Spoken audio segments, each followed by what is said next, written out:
বললা সকাল থেকে তুমি এরকম করতেছো কেন? দেখছো, বানরের মতো করতেছো সকাল থেকে তুমি। কিন্তু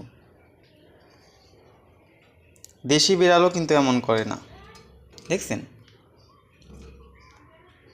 তুমি যে এরকম করতেছো, তুমি যে টার্কিশ কেউ বলবে? হুম? ওই দেশি বিড়ালকে এর অপমান হবে তোমার সাথে তুলনা করলে। না, দেশিগুলো অবশ্যই ভালো, আমি দেশিগুলোকে অপমান করছি না, কিন্তু দেশি বিড়াল কী হয়, অনেক বেশি প্লেফুল হয়। এরা কিন্তু ওদের তুলনায় অনেকটা প্লেফুল হয় না, আমি এটা জানতাম। কিন্তু এরকম প্লেফুল দেখে আমি গতকালকে অনলাইনে সার্চ করছিলাম, তারপরে দেখতে পেলাম যে তুর্কিশ অ্যাঙ্গোরা সম্ভবত এরা। তো এরা এরকমই হয়, এরা খুবই প্লেফুল হয়, আর এরা হচ্ছে সাঁতার কাটতেও খুব ভালোবাসে। এই যে দেখুন, ও কিন্তু একা একা ওয়াশরুমে গিয়ে পানির মধ্যে বসে থাকবে।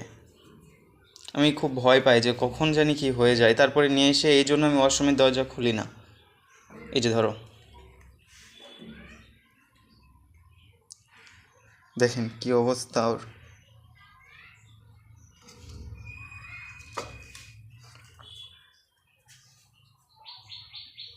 কি হয়েছে তোমার?